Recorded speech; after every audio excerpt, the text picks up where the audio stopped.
Month. Oh, God. You're listening to The End Is... Oh, Jesus Christ. I was not ready for that. Sigh? Yeah, you're listening to The End Is Sigh. Okay, this is Cage Month. For the most part. Yeah. Yeah, so I'm Nate. I'm Todd. And, in honor of the new movie that Nic Cage is releasing, it's The Unfathomable Weight of Fame or something. Bearable Weight of Massive Talent. That's what it is. See, yeah. That's why Nate's here. It's a ridiculous name. But it's about him and his career, so we figured why not, respect the art and have you listen to us talk about some movies that he created. Yeah, exactly. So, no, wasn't a fan of the intro there, huh? Dude, because you leaned into your voice being shot because you went for a run for your first time after your recovery. The 10-pound limit is over now, guys. It is nice. His ego is firmly back on top of his shoulders. Yep. With the curly head. Yep. He looks like he's been through a pandemic now. All right, good. Which reminds me from the last week's episode that, still got to get the frosted tips going. Oh, yeah, that's right. Yeah. Back in style. Maybe. We'll see. We'll have to make a pod bet and then... Yeah, that'll be it. Yeah, that'll be a bet. Okay. Either you get frosted tips or I get frosted tips. Jesus. My tips would just hang down the side of my face. That'd be a weird tips. Okay. Well, while we're at the beginning here, what do we usually do on this episode or this show? This show, yeah. He's out of it, guys. On the Indecide, we typically, the two of us, sometimes we have a guest, as you've seen. I always say seen, but heard, I see the guest, they don't see the guest. Yeah, what do we look like in your guys' eyes? If you haven't seen us, actually, our physical forms... We are Adonises. Like? You know those diagrams you see at medical school and stuff like that? And it's the dude with the arms, the David, that's us. Oh, when you said medical and all that, I was like, oh, the guy with a deformity? Oh, no. The deformity or the Jerry Seinfeld bit where it's just the Pepto-Bismol ad where it's just a tube going to the big circle. Yeah. That's all the body is. I don't want to know what you think we look like. That would be just disappointing to say the least. Yeah. And someone has rang the doorbell. Is that what that is? Yep. Oh, okay. Well, that is the doorbell. First time on the pod. This is the first time we've had it on the pod. Okay. It is. Welcome to that. On this, anyway, on the show, to get back to it, we usually talk about underrated movies. Underrated is a very fluid term. It's our term. It's our definition. Mm-hmm. If you have any recommendations, let us know. Just movies that we found to be endearing or everlasting that don't necessarily have the highest ratings or people don't talk about them all the time. Yeah. They just haven't been in the zeitgeist in a long time. Yeah. And then we'll pair 3 themes or a few themes with each of them. Sometimes it's 2, sometimes it's 3. Yeah. And we'll discuss those for the first half of the episode before we get into the chat. So, yeah. And we are experts on these themes, right? Yes, we do extensive research. Mm-hmm. We can be accredited. You'll find us on LexisNexis and all your scholarly journals. Live Live Science. Live Live. Yeah, they totally would put us on there. That's the problem, okay? But anyway, so speaking of themes, what are our themes for this week? Today's themes, we got archery, weather people, meteorologists. Or forecasters, whatever we're going to title it. Yeah, and then we have living funerals. Oh, yes, we do.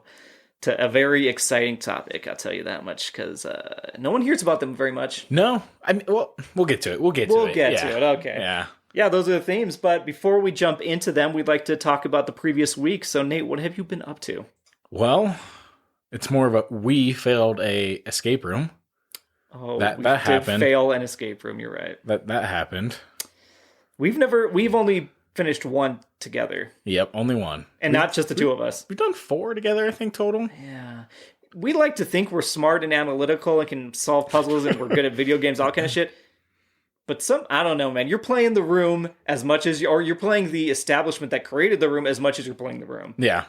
We could bitch about it all day and just talk shit. But in the end, we failed. Yeah, we failed. We take that. Yeah. We know we failed. I tried to call it many times from that. Although there's a couple things that were a little iffy. You can get hints on this specific one that we were in. You have 5 of them, and every time we asked for a hint, dead silence. No one. They weren't paying attention. It took a good minute to 2 minutes to get a hint. Pretty much, it was me saying hint, and then Todd in the background, hint! I had to yell through the door so that the person at the welcome counter would hear us yelling from our room. So, Yeah. but it was the tiger's eye, right? And Tiger's eye. it was yeah. any help. Yeah. There was hertz of sound that would go through a speaker on the desk to go to this device. You had to lock in 7 different ones within 20 hertz based on a sheet that you decoded. And we did that. Yeah. We got through it. And that was... It's stupid because, of course, like, the 2 separate rooms, how we were in that. Yeah. And then the end was a 2 separate room thing. Right. It helps to have more people. What is the tactic that has crushed us twice on these rooms, Nate? Repeating the same process. Yes. Let's say you have dates or whatever, for an example. Like, you physical, use those... not dates, not food dates, yes. You use those dates on a combination lock. Yep. And then other dates arrive. You're not going to use those dates again, are you? On the same lock. Yeah. Like a digital keypad? No, you are, Nate. You are. Okay. Yep. That's so right. our hint, not to blow up, we won't tell you where the spot is, but if you ever come across it, you know what we're talking about. It was how much money is left in the till. Add those up, put them into the keypad, it unlocks one. Well, it wasn't even the till. It was just the hint was from how yesterday's much. till, Yeah. right? Yeah. Well, it's just how much money was from yesterday's ending deposit or whatever it was. So it was in the thing. So we had that. Yeah. We used it, typed it in, it let us through. And then another set of money came out, and we had to do the exact same thing, which doesn't follow the rules because that's not the money that was left. Yeah, that's not the whole amount at that point. So anyway, that's us trying to finagle our way out of losing. we could bitch more about this, honestly, but we're not gonna. We'll do an escape pod pad. Bore you with Padcast. A little padcast. Padcast. Yep. All right, we're gonna get some recorders and go in there and just start recording us, like frantically going around the room trying to figure out shit. What a headache that would be for the listeners. Yeah, they'd be like, what are they talking about? Maybe they would be like, you guys are fucking wrong. Like, clearly they said, hey, do this and do that. You guys just weren't looking at the whole picture. We'd have to have, like, GoPros, which would totally go against their... Oh, it would, yeah. But anyway, we did do the escape room. Yeah. What about you, Todd? Well, I went to a drag brunch. Okay. Yeah, in Denver. First time doing a drag show? First time ever. They're lovely, aren't they? It was super fun. Yeah. Yeah, it was super fun. They're great. Like, it was all lip syncing. So great lip syncing, great dancing. Like, the energy is off the wall. We actually had a table at the front. It was myself and 3 coworkers. But yeah, we were front row. I had a bunch of dollar bills. I did tell the person I went to the store to get, I was like, can you give me all ones? And I was like, this looks like a strip club, but I swear it's not, you know?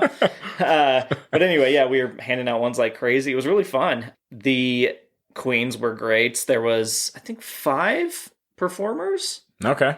And like one of them was like, there was a big garage door at Gold Spot Brewing in Denver.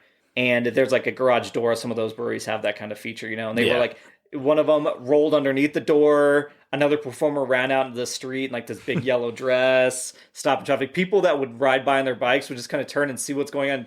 You could just see their face. Everybody would watch their face reaction to what was going on inside. It was super great. No, the atmosphere, all the people are really great. So nice. Yeah, I'll definitely do that again if I get a chance. So. Oh yeah. I've been to quite a few of those. And quite a few? Yeah. At Hamburger Mary's? No. Oh, I hear that's like the place to go. I mean, they used to, where is that, like Scrumpy's cider? Okay. They had it there. They had a High Hops at some point. Ah, jeez, I didn't know that. And we would just go because it's a fun time, really, like to let loose and just... Yeah, everyby's welcoming and no one's like trying to be a douchebag. Oh, yeah. We did it once where I ended up dancing. Oh, okay. And it was Sir Mix-a-Lot. Oh, yes, Big Butts. Yeah. Okay. I did not win, and I'm okay with that.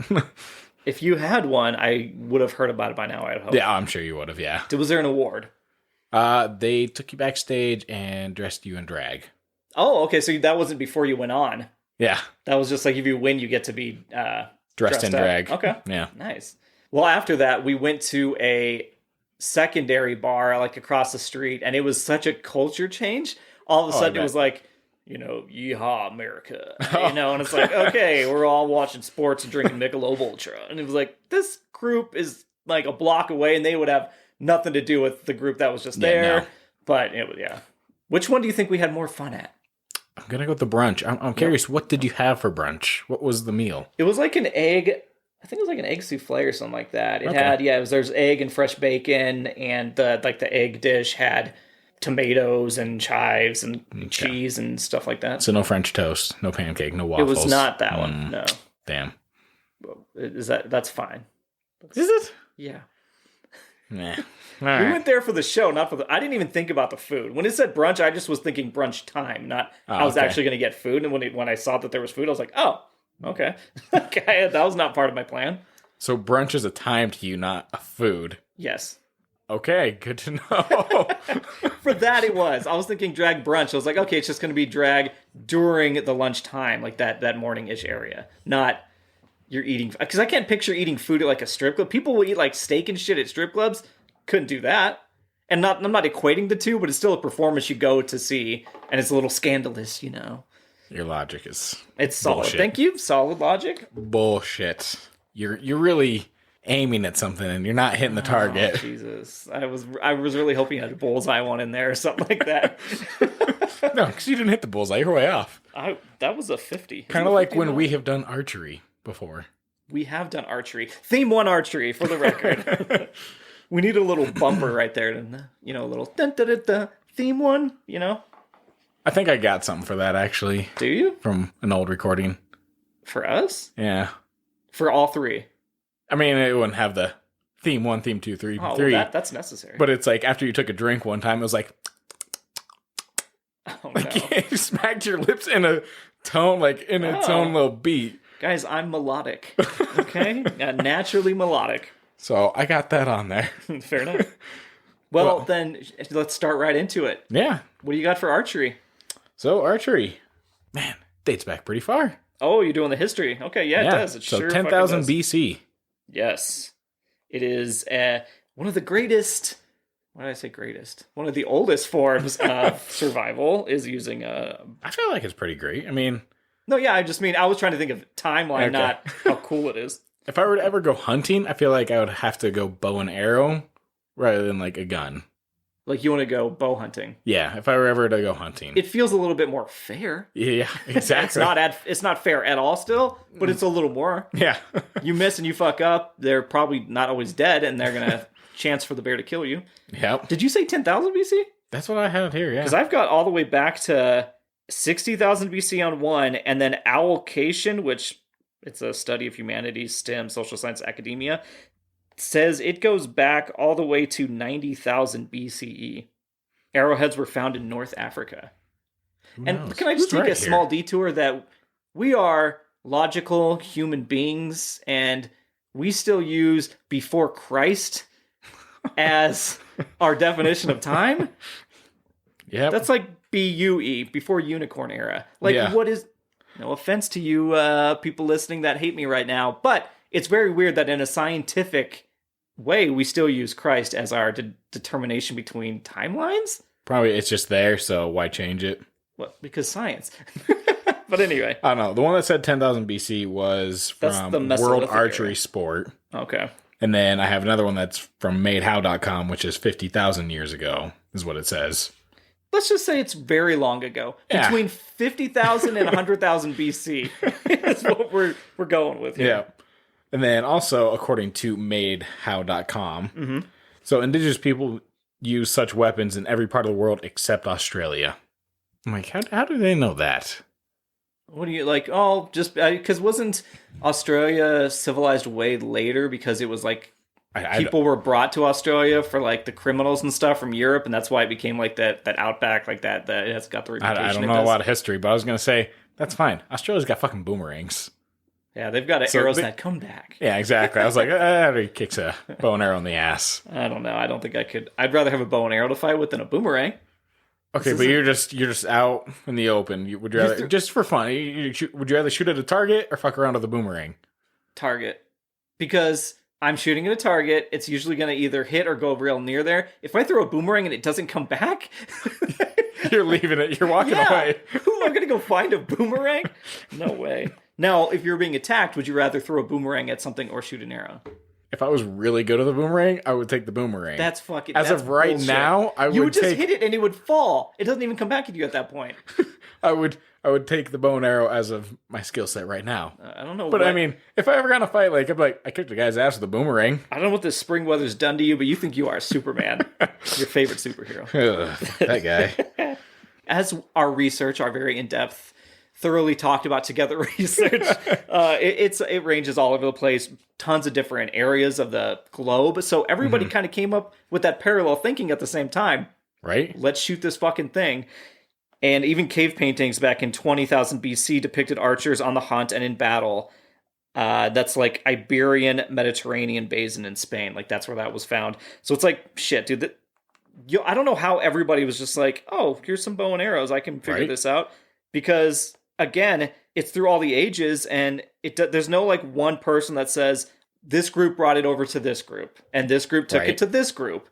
I don't know how you just come up with that idea. Yeah, it's not set in stone of this person invented it. This is the person behind all of it and what it's done. Maybe the compound bow, yes. You could probably figure out who did that. Oh, yeah, because that's just an advancement of the same tool, right? But from when it started, whoever it was that was using the bow when it first started, they used pretty much all parts of the animal. They used the tendon for the string in animals. Yes, that's right. And I'm like, that's insane. Like, just to be like, all right, I'm going to use this tendon and see how it goes. Like, I wonder if it was, I mean, we're going to do our own history here. So you're sitting there, all you're doing in that Stone Age, let's go back to Stone Age where, some of the earliest were found, the Neolithic, all that. They have the tendons that's the only thing you're fucking with. You're like, oh, this animal, I just killed it and I'm going to mess with its parts. Wow, this thing is stringy. It bounces back. Like, things are, when I hit it, it like moves. That's cool. What if I have a rock, it moved with it. It's like the slingshot, right? Mm-hmm. And then you go, well, if I pull this back far enough, I can actually hurt somebody. Like, they're probably kids shooting at each other, and it's like, ouch, okay, well, what if I made it sharp? Ow, holy shit. Like, so they just killed a kid. Well, you got to start somewhere. No, I would assume the first death test became for an animal. But I mean, you would hope, but I mean, come with fucking around with different pieces and going, this thing moves other objects. We're humans. We're gonna take something right and then use it to kill. Yeah. If we're not using it for porn, we're using it to kill. Right. Well, I guess it's like what came. So like, I'm wondering too. Like, did spears, the chicken or the egg, come first, or like, the bows? Did you look up spears? No, I didn't. Okay, guys, you did. I didn't look up spears. I'm gonna do it right now. Okay. Spears. Granted, how do we know? Because obviously our research of bow and arrows is such an open range. Let's see. The old spear, originally been a nickname for a tall, skinny person. That's not what I need. Spear. Where did spears come from? Archaeological evidence found in present-day Germany documents that wooden spears have been used for hunting since at least 400,000 years ago. It beats arrows. Yeah. So they said, cool, this thing I can throw and I can get it on target. This thing shoots things. Let's just put them together. Yeah. So I think it's just, maybe it's just parallel thinking all over the place. My biggest thing is just like how strong the tendon is. Very strong. Because I'm just like, okay, you got a spear, throwing that compared to shooting with the tendon. And I'm like, it just doesn't seem like you could not throw a spear as hard as you can with the reflex of...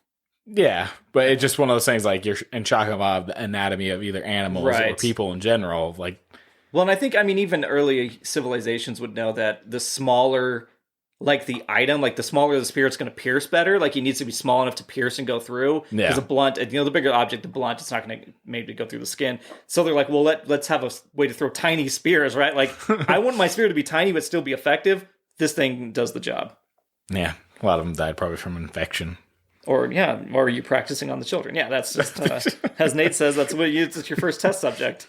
Well, this is like what, Rickon? Run in a straight line, you little shitbag? Yeah, exactly. If you don't dodge, that's on you. That's how that goes. He definitely didn't invent the bow. Now, do you want to know some random facts about archery? Yeah. I am on archery360.com. Shoot me? Okay. Archery360.com. So they should be, the experts. We'd like to go with them. Olympic archers once arrowed pigeons. At least that's what John Bantelman of Business to Community said. So they're citing other people. Let's bear with me here. Perhaps he was confused. What the fuck? Okay. According to World Archery, the sports, again, a second source, the sports international governing body, when archery was introduced to the Olympics in 1900, archers competed in the popinjay competition. The object was to shoot a bird from atop a pole. The bird, however, was simply a plastic tube with feathers, not a real bird. Shotgunners, however, did shoot live pigeons in the Paris 1900 games. So, poor birds. Tube with feathers, and then shotgun, real pigeon. That's just ridiculous. It's like, 'cause shotgun has like the actual like blast, like the radius behind it, compared to an arrow, which is just Right. wow. Well, I'd rather have random people. Well, shotgun blasts don't go as far as an arrow, that's for sure. So no. Maybe that's safer I don't fucking know. Aside from the occasional bird catastrophe, archery is one of the safest sports. And according to the National Safety Council, which does exist, it says, archery is more than 3 times safer than golf, with just 1 injury for every 2,000 participants. It's even safer than bowling, apparently. Wow. Now, who's getting injured that often playing golf and bowling? The only thing I can think of is bowling, like if it's current statistics, how many people go bowling and drinking as a combination. Oh. Same Well, with golf. I'm assuming they're talking about the athletes. Yeah. Like professional. Professional, Yeah. okay. Then I don't know. Because I was going to say with golf, maybe it's the random like person that's not waiting for the person at the green. They're like, all right, I'm going to hit it. Oh, I probably should have yelled 4, but... Right, you're going to get too those late. people that are getting hit by the slices, the ball bouncing back potentially. Golf. The old Caddyshack getting electrocuted by lightning. That could happen. Could happen. You know? Yeah. I guess just one's all you need, right? If archers aren't really shooting near each other. There's usually very strict. Like when we did archery, Yeah. there's a very strict rule of like, you're the only one shooting. You wait till everybody's done to go get their Well, it's not necessarily arrows. the only one shooting. It's more of just... Well, if you're partnered up, I Yeah. guess, yeah. Not an entire range, I should say. But yeah, but you do wait for everybody to stop shooting before you go and get your arrows back. Exactly. Even if there's a guy that's 20 lanes down or whatever, Right. you sit there and you wait, and everyone has on the same page before they go down the range. Yep. Just in case like a bee flies and was on, he turns to the right and shoots, and you're just walking up there. Well, I mean, there was Bam. a few times where even though we were shooting in our lanes, Yep. we ended up going in each other's lanes Oh, yeah. shooting. We thought We're not professionals. no, because what we This had... was a while back, too. Yeah, because it wasn't... We didn't do compound bows. We No, had we an didn't. actual, Yeah. long bow. Mhm. And, yeah, it was different trying to shoot that. Oh, we're garbage. I have a video that I still... So, ladies, weigh in. One of my videos, the loop, I put on my dating profiles, because it's like, you should put like a GIF or event, and it's me like taking a deep breath before I shoot, and it's just like, yep, that's it. All right. So, it's me in action. It's Nice. not... They can't tell us from years ago. It's a little grainy. I don't know. It probably is not the best one to use. But anyway. Is it on a Motorola Razr? Was that what it was filmed on? Let's see. I won't do all of these, but speaking of like how fast the arrows go and everything versus spear. So arrows in competition fly 2.5 times faster than a sprinting cheetah. They release in competition at about 150 miles per hour. So that's pretty... Yeah. That ain't stopping for much. No, it's definitely not. And, ooh, Nate, did you know you're a toxophilite? Go on. It's a funny sounding word, but it's legitimate. A toxophilite or phyllite originates from Greek toxon for bow and arrow and phylos for loving. So you're a lover of the bow and arrow. Okay. I'm okay with that. You're also toxic. And moving on, Nate, what else do you have for me for archery? I got a couple records. Records? Oh, like actual records. Yeah. Okay, we're not talking history now. Okay. No. So I got the farthest archery target hit Okay. on December 9th in 2015. It was Matt Stutzman. The arrow was shot 283.47 meters. What is that in America? That's like, I think it's past 600 feet. It's Okay. over 2 football field lengths. Damn. This was just distance. This wasn't like you have to hit a target. No, he hit the target too. Oh, damn. Okay. That's so it's not just like he just, hey, look at that. I got It's the not right like shot angle putting, like and- you're just trying to get it as far as possible. Okay. Yeah. So That's- I was like, that's kind of impressive just to, I wonder how many tries that took. right? More than just one? one. He does the shoot and he walks away, gets in his car, drives off, and it hits as he's leaving the parking lot. So that's how long it takes, right? At 150 miles per hour? My math is correct. Yeah, totally. Yeah, It's sound. It's completely sound. Thank you. Other one I got here is fastest time to shoot 10 arrows. Oh, those are always really cool. There's like trick shots, guys. Yeah. So it's the process of reaching for your arrows and setting them up on your bow with proper form, aiming, and getting the shot is quite complex. This process is obviously not a problem for Hamish Murray, who successfully shot... Hamish. Is that why they call the guy in Hunger Games Hamish? Maybe. No, that can't be correct. That's nothing I'm just thinking because Katniss is nothing's connected, guys. Don't worry about it. All right. He successfully shot 10 arrows into a target 18 meters away in 1 minute and 5.5 seconds. 1 minute, 0.5 seconds? Yep. Wow. And the target was 40 centimeters, like, in diameter. Oh, okay. So I was like, pretty good. I mean, 18 meters. Yeah, I've seen better. Oh, yeah? No. You can do it? Okay, guys. Todd's going to do it. We're going to archery range. He's going to... Follow us on social media. Smash that record. Yeah, I'm going to smash that like button, and then you'll see me smash that record. And then a lot of the other records here, just more of like through obviously Olympics and. Yeah, you want an art like sure. There's a podcast on archery. All right, you can finish ours and then go listen to that one. And then you can tell them like, guys, I listened to another podcast. They're fucking garbage. 5 stars. Exactly. Never forget 5 stars. No, I mean that's some legit facts. We might not have our date of when it started correct, but everything else is pretty on par. No golf pun intended there. I looked up the 10 greatest archers in TV and film. So Legolas, yep, number 1. Ooh, that's who you think is number 1, huh? Let me see if that's number 1. I actually don't know. Nope, it is not number 1. Okay. Robin Hood. No, Robin Hood's not number 1 either. Damn. It better not be Katniss. I mean, let's be honest here. Okay, this is actually from Games Radar. So I guess they just spread their wings a little bit. Okay. And this is actually from 2012. Okay. So, I mean, honestly, though, how many have come since then? Was Hunger Games out during that time? Okay, So we've got I'll just say number 10 because, guys, fuck this movie. It's Avatar. It's it's Neytiri. I'm sure she's good at the bow. I don't remember. Yeah. Number 9 is Susan Pevensey. Do you know who that is? No. That is the Chronicles of Narnia. Oh, okay. That's Susan. Makes sense, yeah. She got it as a gift. Yep. Even though she's not great. Like, she's not like the best ever. Not the best, but I guess how many archers are there actually in movies? That's true, not a lot. Yeah. Then you've got Abigail Whistler at number 8. Do you know who that is? I've never actually seen this movie. This is Jessica Biel in Blade Trinity. Oh, okay. So have you seen Blade Trinity? Is it good? This is the one with Ryan Reynolds? Yes, it is. Okay. Yep. So it's the one I think people make fun of the most, right? Yeah. Merida from Brave is number 7. Okay. Never saw Brave. Did you see Brave? Nope. Okay, sorry about that. Oh, wait, no. Okay, yeah, Brave, I've seen it. Yes, the Pixar movie. Yeah. Yep. I was thinking Braveheart. Oh, because that's even worse to acknowledge on this pod. Braveheart's great. You should see Braveheart. Okay, guys, that is not underrated, so I don't know how we're going to get it on here.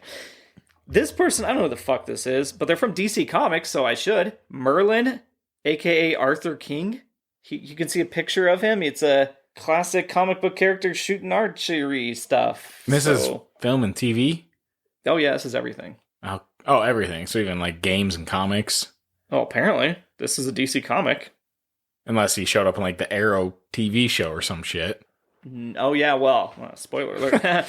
Number 5 is Katniss Everdeen. Okay. Shocking.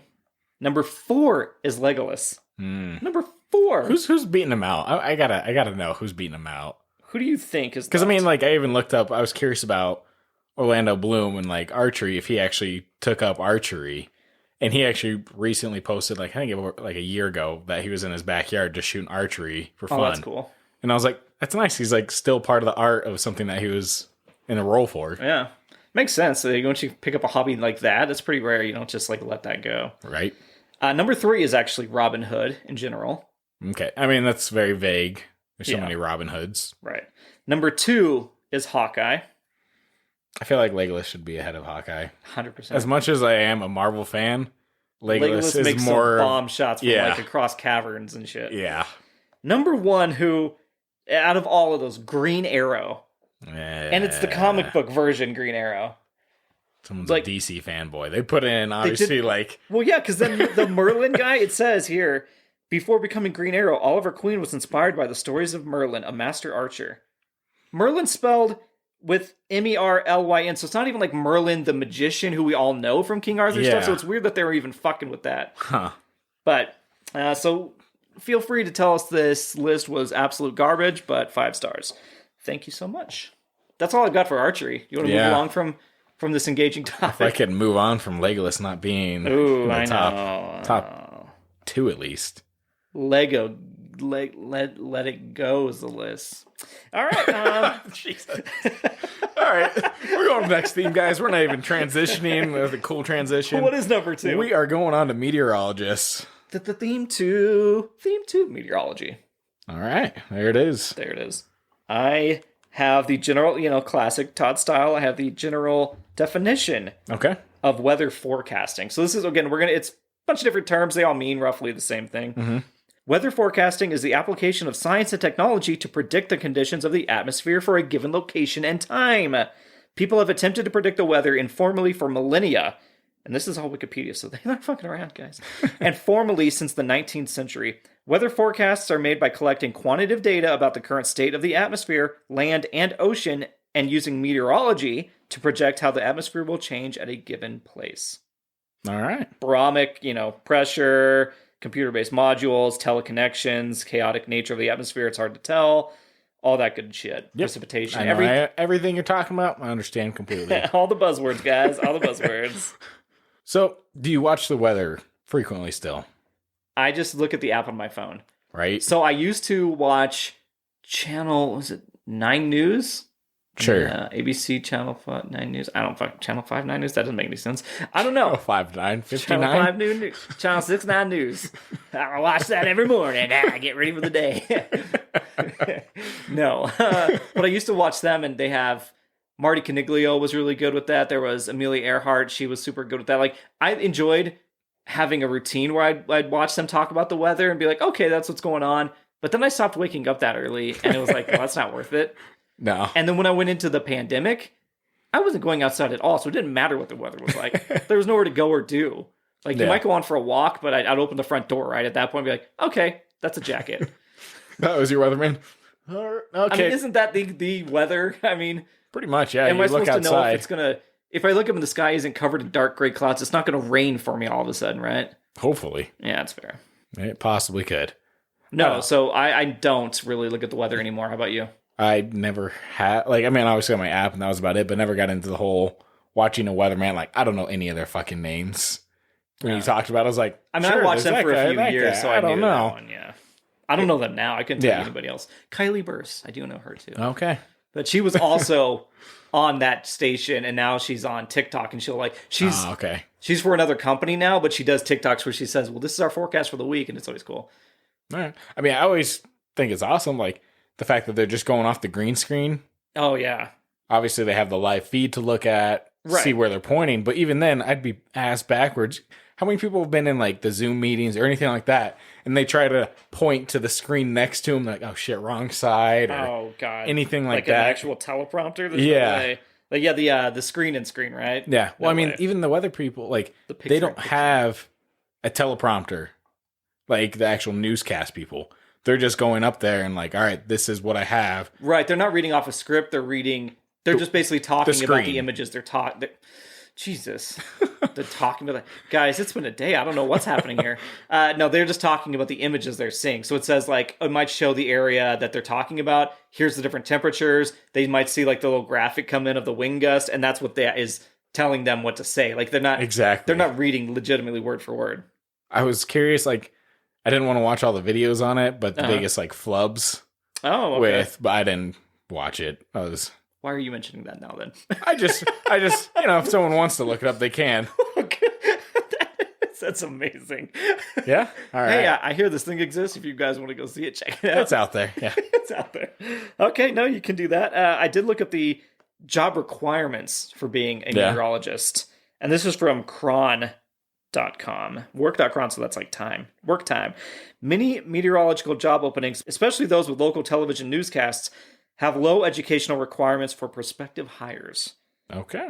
In most cases, you only need to have a bachelor's degree in the atmospheric sciences or meteorology or in a closely related field such as physics. Can you imagine getting a degree in physics and then being a weather person? I'm sure it happens, right? And they make good money, so why not? Well, yeah, it's like 6 figures. Oh, yeah. So it says crazy. Like you need... What's that? It's crazy to think like that's how much they make. Oh, yeah. But at the same time, I'm like, because I never watched weather like you did. Right. Are they Monday through Friday schedule? Weekends, are they still there? Or is no, it it's a usually different somebody person? else on the weekends. Okay. Yeah, there's a weekend crew for everyone, all the anchors and stuff. Yeah, so you need some broadcasting skills. I mean, again, you are a personality. You're making money for this network. That's why you make a lot of money, right? You're still a personality at the end of the day. Yeah. Well, there was a friend that I had, and he went to school for meteorology. Oh, yeah? He didn't finish it out. He got his master's in something else. Okay. But either way, we always joked about him becoming a meteorologist because it would have been great seeing a cross-eyed guy. Oh, yep. I was like, you got one screen on the teleprompter or on the live which action. temperature is he looking at? He's pointing here, but I think he's talking about Everyone would love that. Just watching, like, this guy's good. You know we love you. Okay. If he listens to this, I don't even know.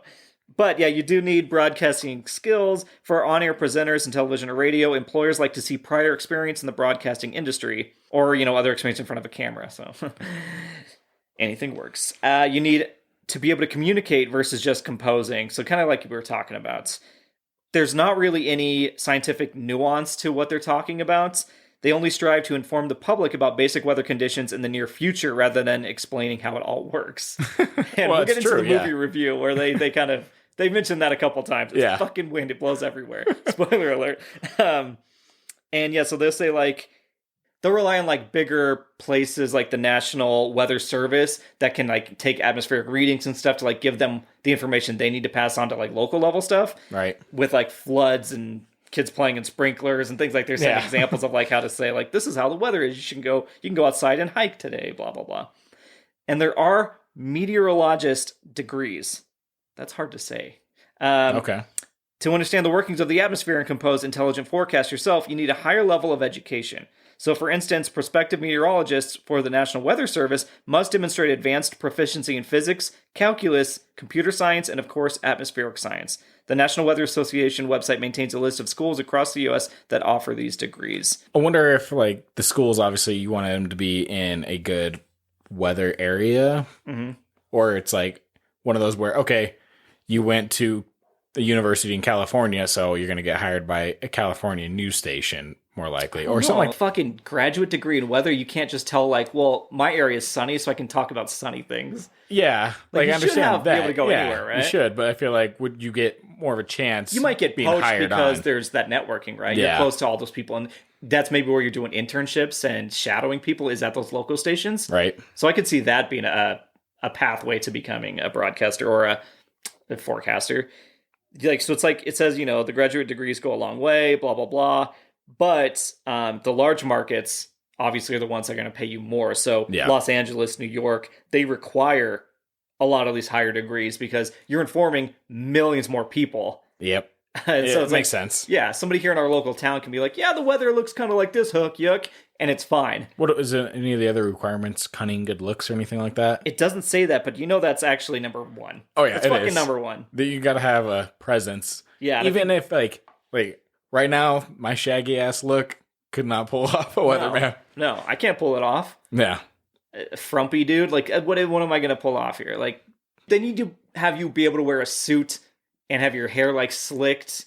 Oh, yeah. You need to be able to Well, I mean, they have like, makeup stature. artists once you get, I'm sure, to that high enough degree of a weather station. Although, I mean, handsome for who he is, but Al Roker's not some, like, playboy. Yeah. But Al Roker is the most famous weatherman in the world. I'm just going to nod with him. Okay. Good morning. Nope. Not Good Morning America. It's got the bigger one, the Today Show. He's the Today Show weather person. Okay. He's been doing it forever. Yeah. And yeah, Al Roker he's on the Macy's Day Parade. He does all that shit. So, but anyway, Roker's the big one. But he's not a traditional like leading man. He's funny and he's conversational. So I mean, so he hit the nail in the coffin, like as far as that nail stuff goes.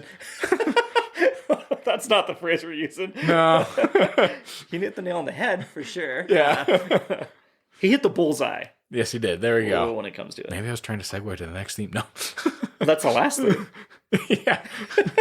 Oh, the coffin would be the living funerals. Oh, I see.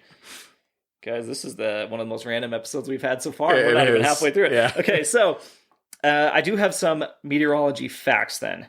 Okay. And to quickly go over some of these, meteorology means in the sky and study, coming from the Greek words meteoros and logia. So it just translates literally to studying of the sky. Aristotle wrote about meteorology in approximately 350 BC. He's considered by many to be meteorology's founder. All right. Did not know that. The first daily weather forecast ever printed appeared in the London Times in 1861. Good So for it's London. an old fucking profession. Well, yeah, really, like, it's smoggy and rainy. Yeah. They're like, he nailed it. He got that one. I can't imagine what that'd be like, being the first, like, newspaper print to print out the weather. Because, like, that's that day. It's got to go out that day and what's going to happen.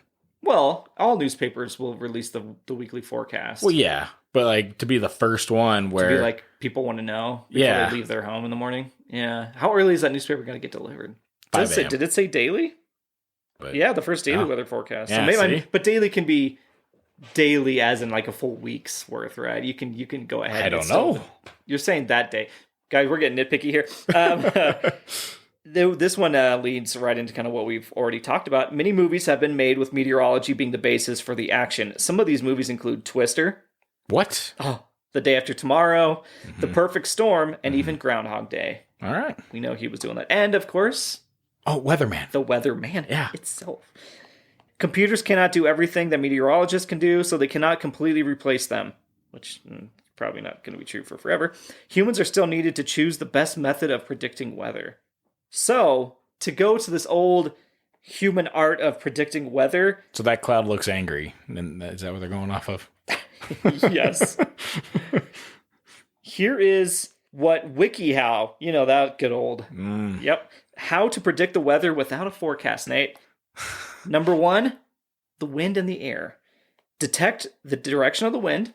Okay. So do the finger lick, put your finger up there. That never worked for me. I always had to do grass. Like where I it picked does up say the you grass. can use grass or flower petals to determine the direction of the wind. Throw your grass or flower petals into the wind and watch the way that it blows or falls. Now this is predicting the weather for straight up dum-dums that are outside, okay? You can also... So is this like the wet rock, the weather predicting thing where it's like, this is the weather rock.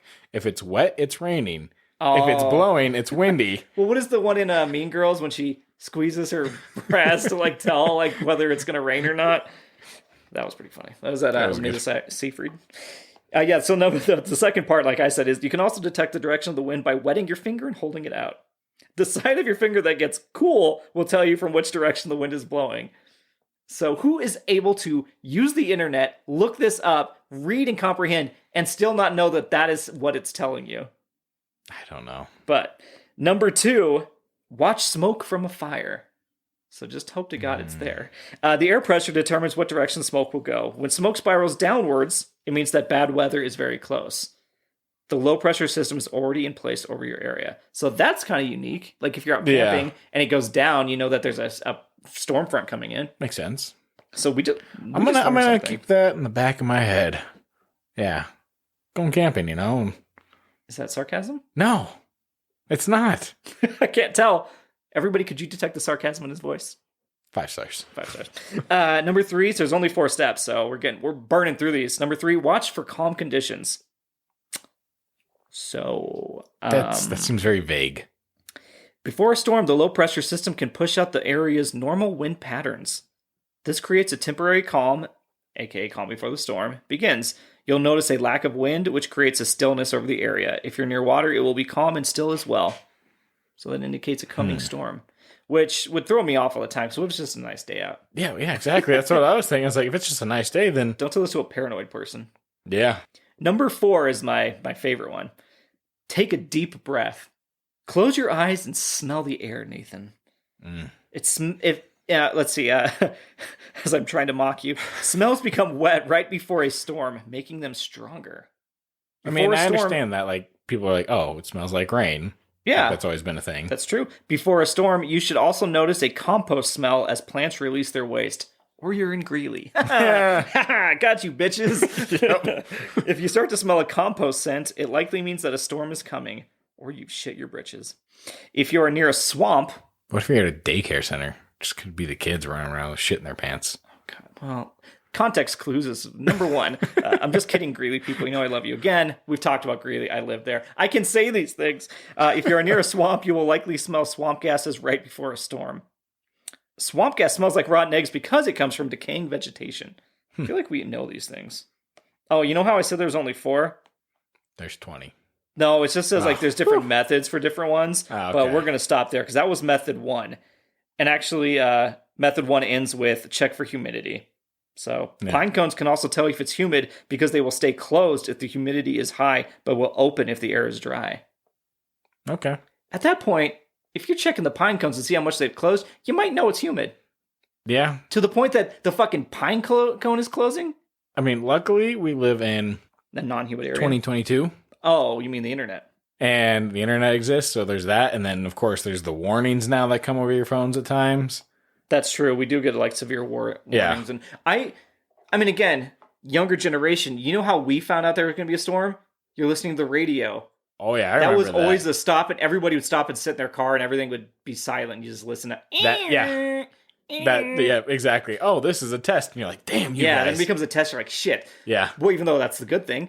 And then it lists off all the counties from that are going to be like affected by the area, and you're just waiting for yours. And of course, Weld was at the end of the fucking list. Yeah. So you're Arapahoe, all this. I am County. really glad that's not a thing anymore, though, because A, you're listening to the radio. It was like, all right, your favorite song, that was fine. Yeah. But B, when you were watching a fucking TV show and that thing would come on, that was annoying because it's like the weather advisory service and it takes away your screen. It shrinks it down. You lose the image. It cuts off shit. It always happened during big events, too. And there's no way around it because it's not like, oh, well, so-and-so recorded at their house on their VHS. No. So let's go over there. Nope, they had the same thing. Yeah, live TV would get cut out. I forgot about that one. Yeah. Although we were talking to the Twister one, you would notice because it would start to get fuzzy and stuff. Yeah. So we use the TV to tell the weather, guys. Isn't that amazing? Does that blow your little minds? Yeah. Speaking of blowing minds, there are 13 old-fashioned ways to predict the weather. 13 old-fashioned ways. And by this is kind of the old sayings. Okay. This isn't like the wet in the finger here. That's an old-fashioned way, but that's not. It's the saying. So, closed in the morning, it'll be pouring. And that is some flowers, such as dandelions and tulips, close their petals in the evening. If they don't open them back up by morning, rain could be on the way. Okay. Red sky in the morning, sailors take warning. Red sky at night, sailors delight. Oh, good for I've them. heard that one before. Have you never heard that one? No. Oh, wow. Yeah, so that's how sailors could tell. Clear moon, frost soon. Clear eyes, can't lose. Open pine, weather's fine. So, well, like we said, that one is true. It's dry weather. So far, I haven't heard of any of these. You didn't hear the first one? No. What's going on with you? Number 6, when chimney smoke descends, the nice weather ends. So back to the fire. Yep. So, again, we've never heard of that before, and now two different things are like, guys, it's an old saying, and people use this. We're learning alongside our audience. Number 7, rains before 7, fine by 11. Now, this saying is based on the idea that if it is raining at 7 a.m., it has probably been raining all night, and the storm is likely on its way out. Typically, as noted, around 11 a.m. That can't be true. The hours between 7 and 11 are also when the sun heats up the Earth's atmosphere, which can help dissipate remaining rain clouds. So it's all like tangential, you know? Now, so the last few were look for clues in nature, so a ring around the moon. And it says, if you're sitting around a campfire and you see a ring of light surrounding the moon, snow or rain is likely on its way. It's known as the lunar corona, which is created when the moon's light refracts and reflects through a series of water droplets and ice crystals in the night sky. So that's interesting. I guess I'm going to have to look at the moon more. Right? There's cloud size and shape. It says cats. So, allegedly, if cats wash behind their ears, sneeze, or snore, it's sure to rain. They just know.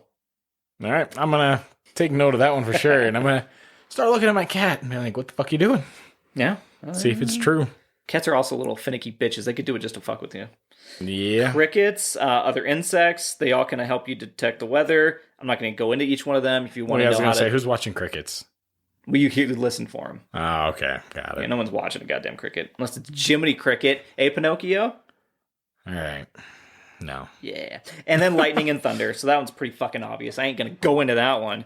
But thank you, thedirt.com. That's dirt with a Y. There were some good ones in there, but yeah, some others, lightning, thunder, it's kind of, or the 7 to 11. The thunder, lightning before the thunder. Fuck those guys. Okay. Is it just that song or those guys in general? Just that song. Okay. There's some decent ones in there. But that is the worst. Thunder? Thunder? Yeah. Okay, well that takes me out of meteorology / forecasting / weather people / whatever the fuck you want to call that one. Cool. Are you done with that one too? Yeah. Are you ready to get this over with and put it to bed? AKA to rest? Oh. Theme 3. Living funerals. Yeah, so I mean, there's not a lot for this as far as information goes. I mean, I can start with some overviews if we want to do that. Yeah, you could start with that. I was gonna. Guys, I have the wiki def. If you were worried whether Todd had the wiki definition, why don't you say the definition, and then I'll go from there. You want me to do definition? Yeah. Okay, all right. A living funeral, also called a pre-funeral, is a funeral held for a living person, naturally. One of the more famous living funerals was that for Maury Schwartz, which was documented in both the book and film Tuesdays with Maury, and feature Detroit pre-press sports columnist Mitch Albom as one of the central characters. So now you learned that. Don't know why that's in here. Thank you, Wikipedia. It may be important to the person's psychological state and also that of the dying person's family to attend the living funeral. It is also sometimes used as a time to read the will and explain the reasons behind some of the decisions contained within it. Oh, that'd be weird. Yeah, that's why you die before the will comes out. Yeah. Guys, I don't want to be there when the will's being read. Yeah, exactly. So people are just pissed at you before you die? Someone's going to pull the cord quicker that way. Oh, God. Maybe that's the plan altogether. Right? It does say that the purpose is done by someone who knows that they do not have much time left to live. Yep. Whether the reason is the person is terminally ill or is an old age, the person knows that death is near and could use it as a closure. It's used to celebrate happy times and forgive the body for quote unquote failing. And they usually cost quite a fucking lot. Yeah. But anyway, so what do you have about this? So I kind of curious, like, when this started up. Oh, okay, yeah. So living funeral is called, I'm going to butcher this, Shizenzo in Japanese. Ooh, I did see Japan was mentioned next, so yeah. Yeah, it started being done in Japan in the 1990s. What the fuck? Very, very recent. So that's probably why. It does kind of seem like a recent thing, though, right? It seems kind of like an ego-based thing. Right? So elders in Japan feel that they are burdening their children with old age. Oh, they are ashamed of their failing body. By having a living funeral, they feel they can take some of the stress away from the funeral.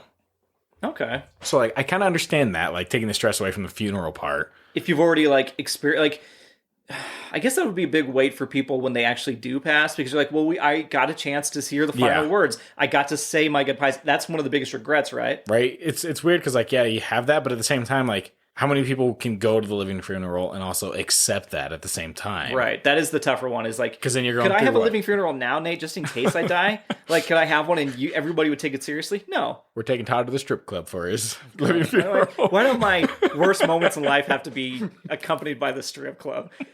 Hey, this guy might be dying soon. Put him in the shower, everybody. Hey, Willow, get on stage and dance with him. I mean, that would be a funny place to have a living funeral, though. Yeah. Could you imagine the talk with, like, oh, we're here for a living funeral. Everybody's in the suits. We'd have to bring the umbrellas and open them up just inside. I know it's it's a myth or a curse. There's your shower. There's my shower. Oh God. With the umbrella. Oh fuck. By the way, the movie has a great.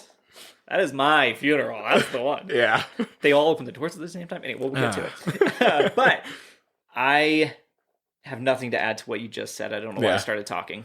Well, I feel like living funerals, I feel like we're going to see them more often now. Like how early, because it came out in the 1990s. Right.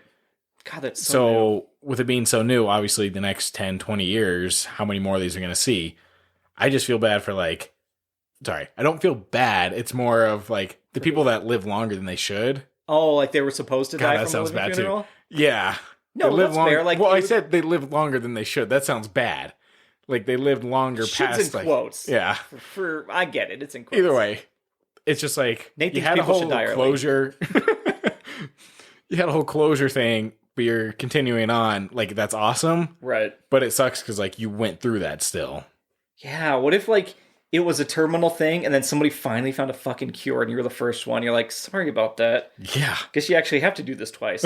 Right? Yeah. You went through the amends. You kind of accepted it, and then it's like.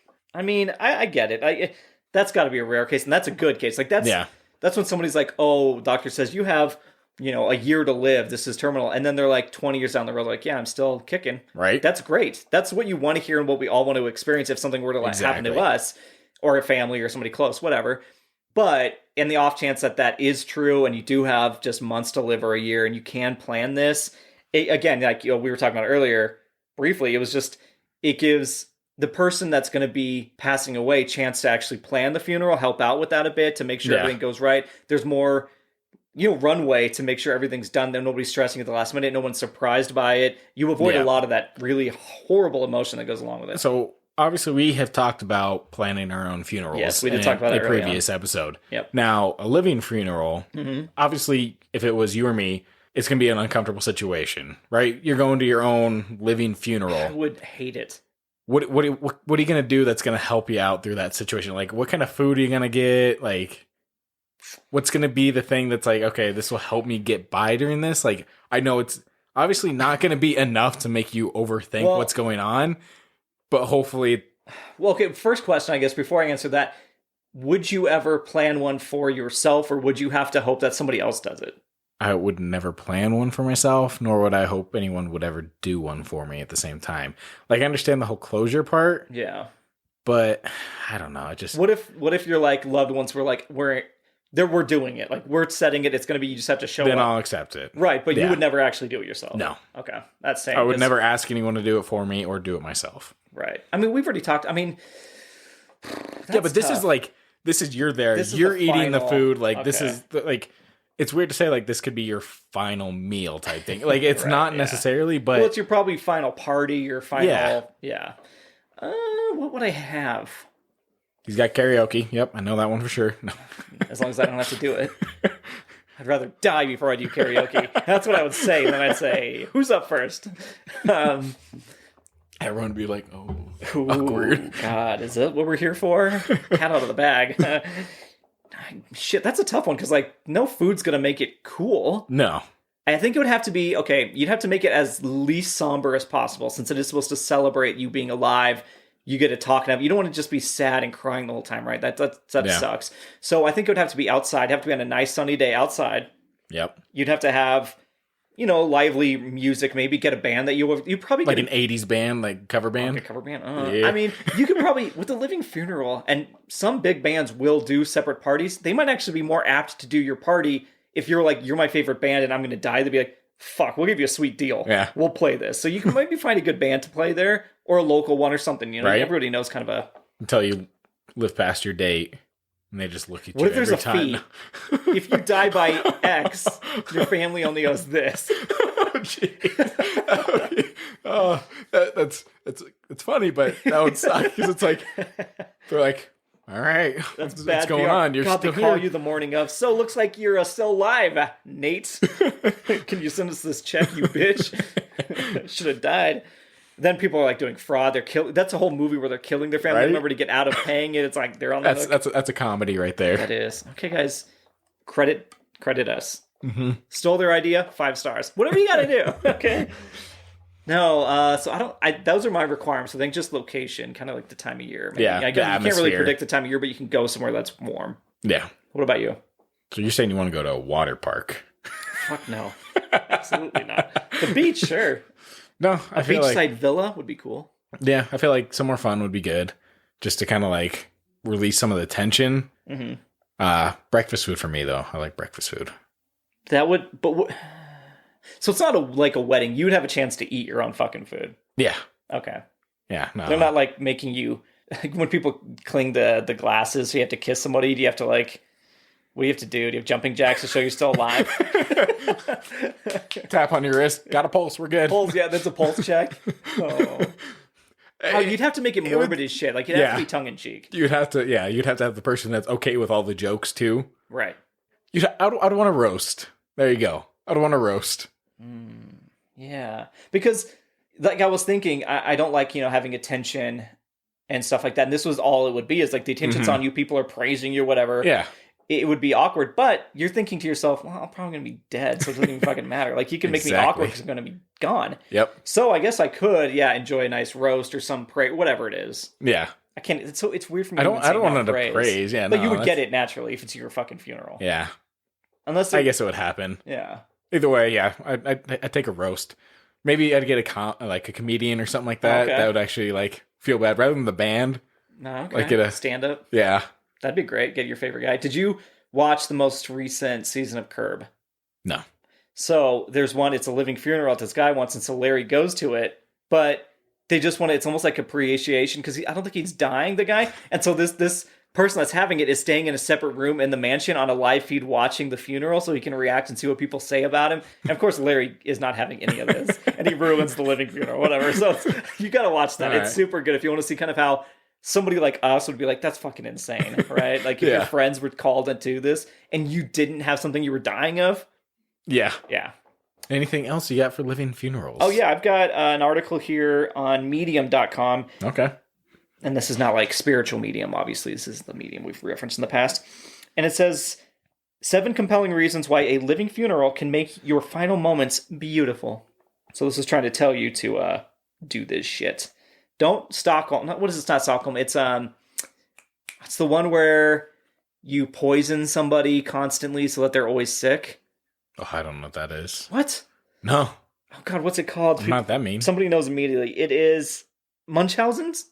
I think that's it. Where you poison. Like parents will poison their kid to keep them sick all the time, so they always get sympathy. Yeah, It's fucking crazy. It's a real thing though. That's fucked up. Anyway, that was an aside. Don't do that to get on one of these lists. Farewells don't have to be so gloomy. George Martin has arranged living funerals for several people over the years. She says, or Georgia Martin, she says this modern shift in preparing for death gives you a chance to tell people it's okay to move on when I've passed. A pre-funeral is an opportunity to be involved with your loved ones during this difficult life event. It's important to meet death on good terms, so why not think of a funeral as an end-of-life celebration or a send-off party? Okay. It does say, people around the world celebrate their death by attending pre-funerals. Funerals are traditionally solemn affairs. That tradition began to soften when in 1993, actress Takiko Mizuno held a living funeral. She was 78 and in good health, but death was on her mind. She was in good health. Okay. She treated her funeral like a celebration, and the trend gained traction not only in Japan, but also South Korea and Britain. I wonder if she's still alive. Oh, dude. Because while I'm reading this next one, you should Google her name. Takiko. Hold on, that's... Oh, my goodness. Yep. T-A. Oh, T-A. Kiko space Mizunoe. Yeah. All right. Oh, she died in 2009. Oh, shit. She died way later. Yeah. She held it in 1993. Yeah. What the fuck? Guys, don't be like Takiko. Yeah. I don't want to speak ill of the dead, but they spoke great of her in 93. Yeah. What the fuck? Oh, man. Yeah, she was up her own ass in 93. Yeah, see, I feel like at that point, is that just selfish? It totally selfish. Because you're like, totally, hey, guys, she was in good health. I'm going to be dying at some point. But death was on her mind. That's just a... Takiko! Okay, so how to organize a living funeral. Because you're planning a funeral for someone who is still living, you'll have a multitude of options to fit your budget. Choose an appropriate date. Discuss with your guest of honor's doctor to decide what's best. So... you make sure, do you think they're really going to die soon? Yeah. Okay, that's fair. I mean, I would hope the doctor was honest with the patient. Be like, well, actually, they might have a chance of... You think that the doctor finds out that their patient is planning one? He's like, oh, God, I just kind of said that. It seemed dramatic. I just said it, dude. I don't... Fuck, do I got to call them? Right. Hey, so I don't think it's really going to be like a year. You might... Feel free to not drop my name when you're up there. Do you invite the doctor? You should. Right. Because then it's like, then you'd always make the jokes like, well, it's on him if I don't. Right? That doctor would be like, fuck this. That medicine you gave me seemed a little fishy. Am I right? You trying to keep a date, doctor? Like that's what you would do. So it says, pick the time, have an officiator, just kind of like the normal. Yeah. Even like a wedding almost, to be there, like a party affiliation in terms of party affiliation for religion. Are you with Christ or are you against Christ, But any sort of that stuff. So basically, run it like a wedding. Wedding or just a party. It doesn't I feel like at that point, depending on who it's for, you do it what they're going to like. Right. It says to find out more about living funerals in your area, contacting your local doula, which we talked about doulas, or funeral home and ask what options are available. This may require discussion with your hospice or a social worker.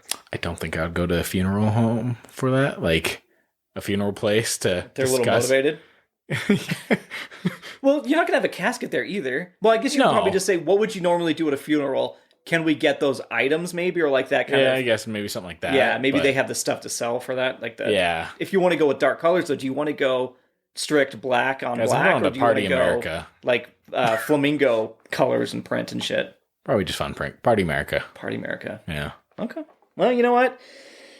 Now I know how to get Nate his living funeral, so next time he gets pee-hole surgery, we can plan ahead. That's good, yeah. Okay. that takes us out of living funerals, Nate. Yeah. We're done with the themes. Yeah, we are. Which means... we can move on to the movie. And I got a little tidbit right before the movie. Oh. So with it being Cage Month... Yes? Well, Nicolas Cage has already pre-bought his tombstone. Oh, I did hear about that. It is in, I think, Louisiana. Okay, at one of the graveyards, and it's a giant-ass, pyramid. Right, he likes, the mausoleum area. Yeah. And so, with Nicolas Cage buying that leads us into the movie starring Nicolas Cage. Which is 2005's... Weatherman. The Weatherman. Oh, my bad. Boom. My bad. Either way, we're keeping it in. We're doing it live, which you can find, I think, on Prime, Apple. I think it's all... I don't think you can stream it for free anywhere. No, I don't. $3-4 maybe. I had the physical copy. Because you bought it. That's right. Yeah, You bought all those. yeah. Yep. I was say I have it. Yeah. And so this was your first time seeing it, right? Yep, it was. Okay, all right. And what are your initial thoughts? Well, yeah, thoughts, and then maybe briefly recap the movie to what you can remember. Well, thoughts. I thought it was good. Mm-hmm. It was a good watch. It was like a slice of life. Is how I see it. Yeah. Pretty much, it's Nicolas Cage is a weatherman, and he has opportunity to move up in the weatherman industry, whatever it is, So like a bigger station. Network. Yeah. And he's dealing with family issues throughout the entire movie. Yeah. Decisions have to be made. About his son, his daughter, and then his father. Yep. And to an extent, his ex-wife, which is some good stuff in there. Yep. Yep. That's basically in a nutshell. It is directed by Gore Verbinski. Yep. Which, that's why it's visually, I love this movie. Yeah. The way it looks, it's good, yeah. the wintertime look. And he did, Gore Verbinski did all the Pirates movies. And he did The Ring. This guy knows his visuals. Yeah. To do all three of the Pirates, even if you don't like the story so much, they're visually fucking well, I was going to huge. say, one of those things, if you have a good visual movie, that helps out the story. Even if, let's say the story's shit, the visuals help you get through the movie. Just I feel like at times you could have a great story, but the visuals could lack. Yeah. It's just, you kind of have to have both to make a movie where you let things slide. That happen. And we've talked about that before. So the cast, you want me to go through that, or you want to go through the cast? Go for it. Yeah, we've got, of course, right off the bat, top billing, Nicolas Cage as David Spritz. Mm-hmm. Michael Caine as Robert Spritzel. Yep.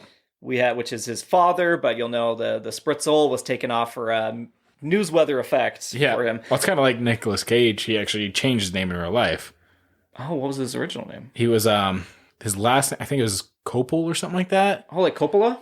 Yep, because he was the son of the guy that directed The Godfather. Yeah, you're talking about Francis Ford Coppola, right? Yeah. Yep. So I didn't know he changed his name to Cage. It's way more, Hollywood, boom, boom, boom. But Coppola is a giant Hollywood name, so it's interesting. I think it's because he didn't want to ride off the coattails. He wanted to that's make fair. a name for himself rather than just being in the industry because his father was, or Sophia Coppola, everybody. Yeah. Okay, that makes sense. Yeah, and then you've got Hope Davis as Noreen, the ex-wife. Mm-hmm. Nicholas Hoult as Mike. Ooh, Nicholas Hoult, about a boy. We know Nicholas Hoult now. It's great. We got to have a month for him, I think, at some point. He's got such good ones, dude. Yeah. Maybe we'll even bring in The Great as a series. It's like a little... You just need to watch it. We'll recap season 1 or something. This name I'm going to butcher. I believe it's... I know you're talking I don't know what... Gemini de la Pena? Pena? Yeah. Gemini de la Pena as Shelley. Yeah. She's a great actress. You have Michael Rispoli as Russ, and then Gil Bellows as Don. Don, the douchebag teacher. And of course, Russ, I should say, is the stepfather in waiting. Yeah. But yeah, that is the cast. It's it is a stacked cast. When you have Nicolas Cage and Michael Caine and Holt in there right away, it's big. Yeah. Obviously, a lot of people know Hope Davis. She's super good, but she's not in a lot of stuff that I can recall. But you recognize all the faces. Yep. Yeah, the movie had a budget of $22 million. Mm-hmm. And it only grossed $19 million. Yeah, it was a flop. Yeah, definitely flop. Well, because you think about the marketing to this, it's not like, oh my gosh, I have to see that. It's not like flashy and big, but it was definitely caught my eye. You talked about this before, how whenever you introduce people to this movie, it's either sways one way or the other for this movie, where they hate it or they like it. Right. there's no like, yeah, it was all right. Right. So I kind of see that. It's polarizing. Yeah. Well, because a lot of people hate Nicolas Cage right away. Yeah. And I don't get that, but yeah, I can it doesn't see make sense. He can play sometimes the same character. He's just kind of like, he's always on 11, right? He turns it up. He's Nicolas. He goes into everything he does. And I saw a clip of a recent interview, and he said, I've never phoned it in. Like, even with all these direct-to-home video, whatever movies I've done to get through the debt. Yeah. He's like, I've never once just like, I've always give it my all. Okay. I am that character. No matter what you want me to do, that's what I'm going to be. Yeah, and that's what I feel like an actor should do. But a lot of people have been phoning it in, and he's not one of those. No, he is who he is. That's how poetic it is. Yeah. I will say the three things that I really latch onto this movie because is the cinematography again. That ice on the water when it starts. Every time, it was like the first shot with that, and I was looking, I was like, what? Oh, it's the water. Holy shit. Yeah, it's like rocking slowly back and forth, but it's like all the chips like stacked up on themselves. Yeah, because like the wind or something like that. Yeah. It's so cool looking, and they got these close-up shots. The arrows when they're like flying to ice, like on the targets and stuff. Love those shots. Then the narration is done really well because it's not just like normal narration; it's like stream of consciousness. Yeah, right. So he's saying things in motion. Like we'll talk about the scene where he beats up the teacher and he walks back out and he immediately gets back into his dialogue. It's so good. It's like boom, boom, boom. Yeah, his tangents like in his head and all that, like the way they are.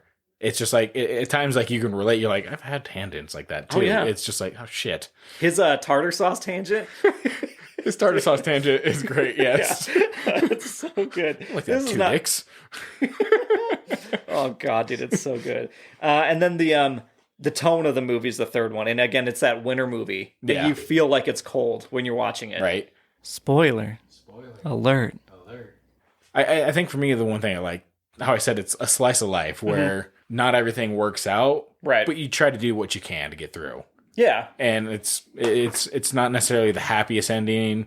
Yep. With him, he got back with his ex-wife, and all the kids are loving him. No, it's nothing like that. No one ends up like better than they were. Well, kind of a little bit. Maybe the son and the daughter, I think, maybe end up better than where they started, which you would want. Yeah, but there's some more lessons are definitely learned, and like things that needed to happen happened. He did what he needed to do to the point that his father was proud of him, and that's kind of the running theme. It's at the end of the day, this is again a story about a father and a son. Yeah.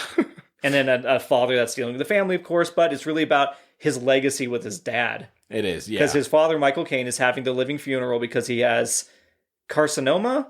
They found cancer, and the doctor's like, "You've got months to live." And there's that whole conversation. He's like, "What did he mean? Did he say 12?" He's like, "Well, David, I think if he'd said 12, he would have, or if he meant 12, he would have said a year." Yeah. It's like, but yeah, so he's always trying to impress his father, who won all these literature awards, and like he was like at 19 a world-renowned author, and so he's like trying to live in the shadow as like a weatherman, and he gets food thrown on him. That's a running theme, which I love. Oh yeah, the fast food and all. Like the monologue with the fast food is great too. Because how he goes off and he's like, it's not really anything good for you. It's not nutrition, but it's substance at that point. It's fast.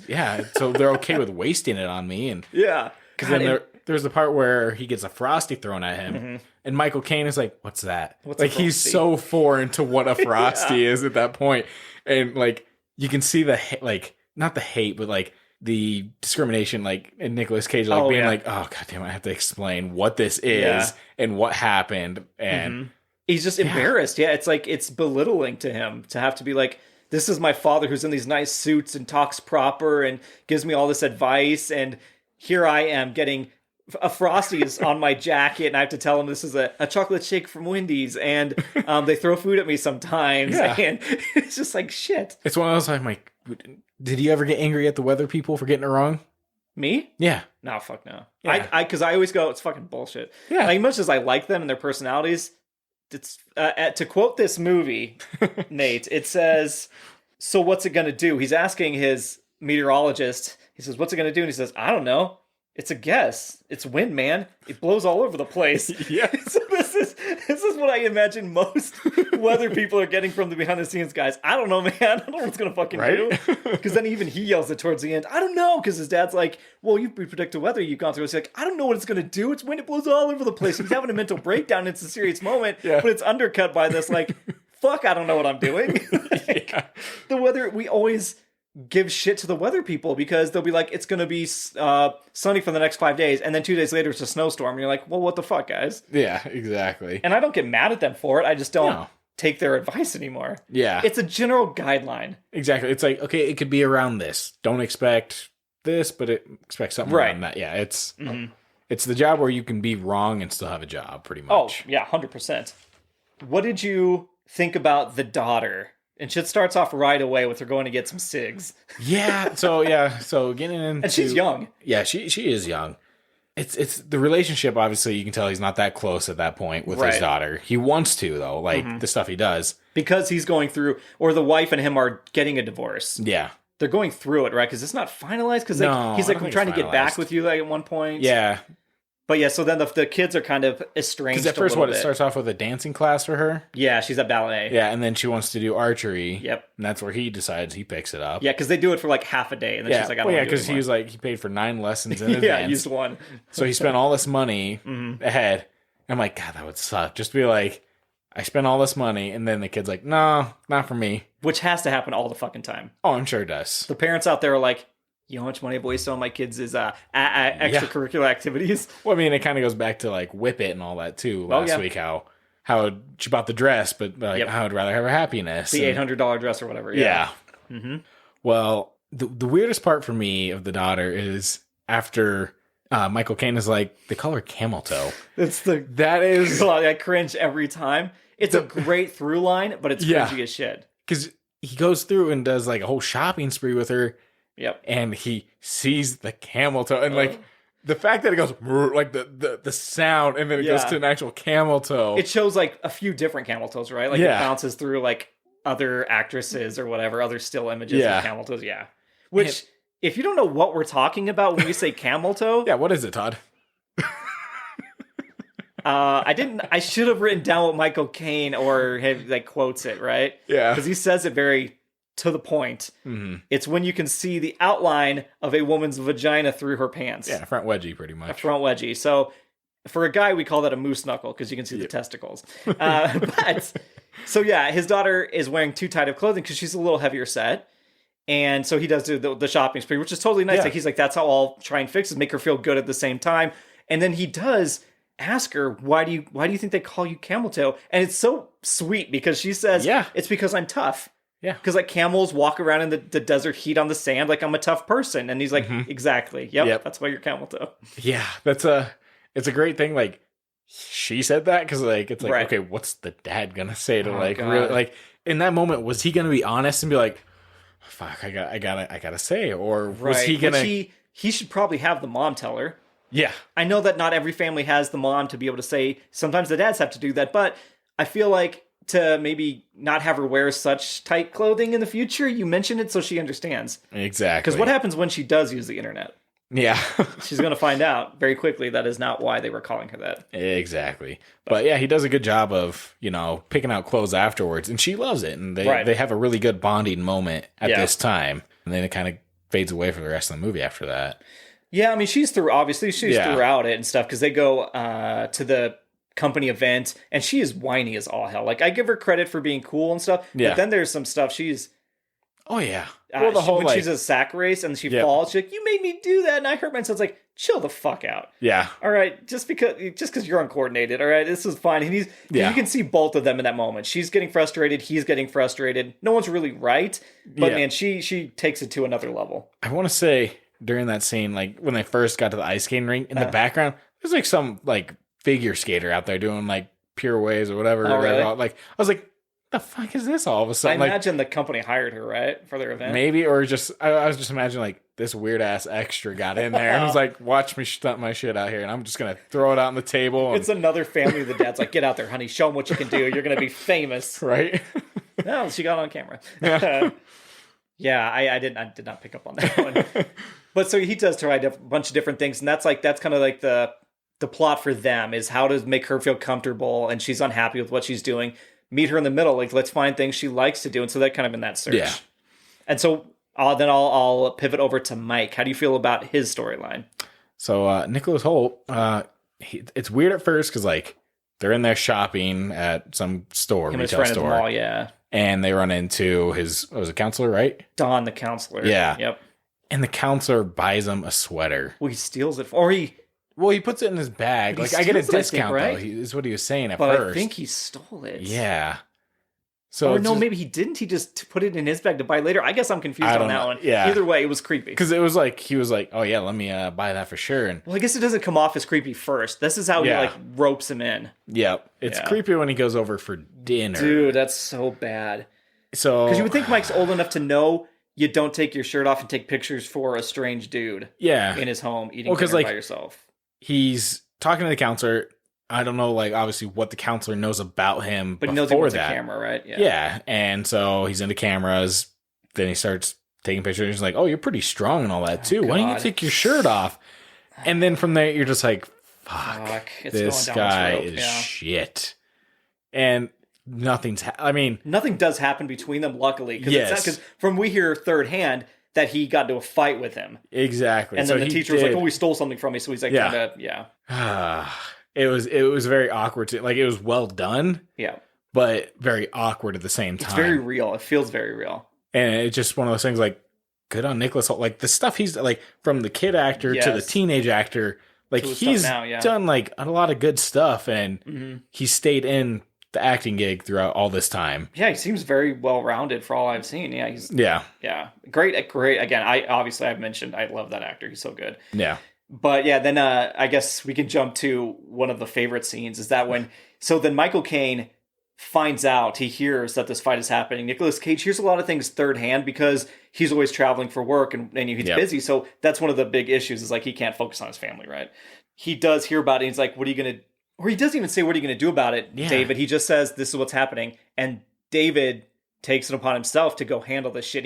He parks his car and he's like doing the fists into the air, like he's jazzing himself up.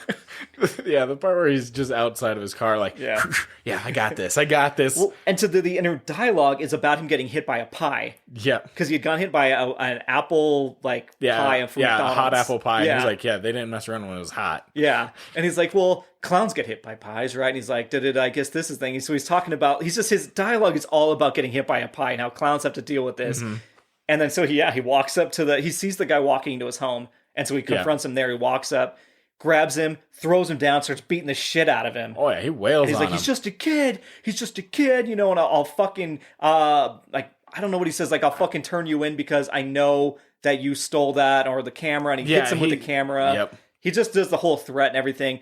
And then he gets up, kicks the gate open, walks in and goes, I mean, I bet no one ever threw a pie like Harriet Tubman, the founder of the Underground Railroad. I'll bet you $1 million fucking dollars. And so it's like he goes from jazzing up, beats the shit out of this guy that, you know, tried to get with his son, and then he walks out immediately. He's back to his rant of like, I bet you $1 million fucking dollars I Right. threw a pie at Harriet Tubman. Yeah. it's such a great stream of thought. Oh yeah. Well, then his other rant of the sauce. Yes, the tartar sauce rant. I don't have that one written down, but yeah. I don't have it written down, but either way, like, he's walking to get tartar sauce, and he goes from like point A to point Q, and it's like ridiculous of the way Yeah. he goes through it.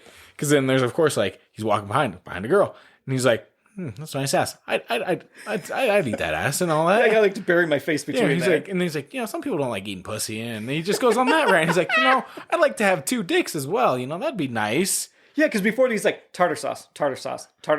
Those look nice. And then he jumps to it immediately after. Then he gets back into the kitchen, or Yeah. he's at the restaurant, and the guy's like, all right, so here's that. Anything else? Nope. Nope, he doesn't remember the tartar sauce. And so then they get home, Yeah. and she's like, where's the tartar sauce? And he's like, this white lie won't hurt. They were out. were I'm out of going to call tartar them. sauce? Yeah. And that's when he's like, fuck. He realized he fucked up. Yeah, it's so, dude, it happened so quick hitting. She's like, yeah. Well, it's quick hitting, but that stays true to his character further on in the movie when they go to like some counseling session or whatever it is. Oh, that's right. Him and Noreen, the right? counseling session is like, oh, write down a secret that you've never told your significant other. Yep. And you never want them to hear, and they're never going to open this. No. So you're going to close it up and you're going to give it to them, and then you're going to build trust based on that. Yep.